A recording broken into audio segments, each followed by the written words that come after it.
ஆண்டவராகிய இயேசு தன்னை தானே சிலுவையிலிருந்து ஏன் காப்பாற்றிக் கொள்ளவில்லை? இந்த கேள்விக்கான பதில் இந்த காணொளியில் உங்களுக்கு கிடைக்கும். முக்கியமாக வேதாகமே இதற்கு பதிலாக இருக்கும். ஆதாமும் ஏவாளும் தேவன் கூறிய கட்டளையை மீறி அவர் தடை செய்த பழத்தை சாப்பிட்டார்கள். இங்கு பழத்தை உண்டதினால் அல்ல, தேவனின் கட்டளையை மீறினதினாலே பாவம் உள்ளத்திலே குடிகொண்டது. அந்த ஒரு செயலின் விளைவாக அவர்களின் சந்ததியூடாக பாவம் உலகமெங்கும் பரவியது. அவர்களுக்கு பிறகு பிறந்த ஒவ்வொரு மனிதனின் உள்ளத்திலும் பாவத்தின் சாயல் காணப்பட்டது.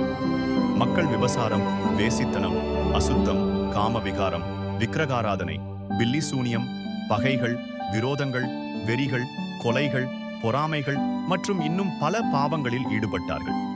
இதனால் எந்த ஒரு மனிதனும் தேவனுக்கு முன்பாக நீதிமானாக நிலைநிற்க முடியவில்லை.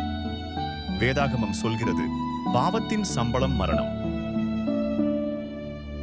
ஆகவே தம்முடைய மக்களை மீட்க தேவன் ஒரு தீர்வை ஏற்படுத்தினார். அதாவது பலியின் மூலம் பாவ மன்னிப்பு பெறும் வழி.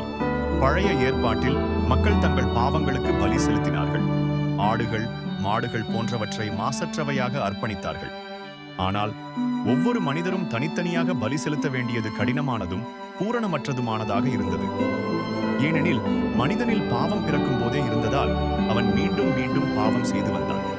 எனவே பலி செலுத்தினாலும் முழுமையான பாவ விடுதலை கிடைக்கவில்லை.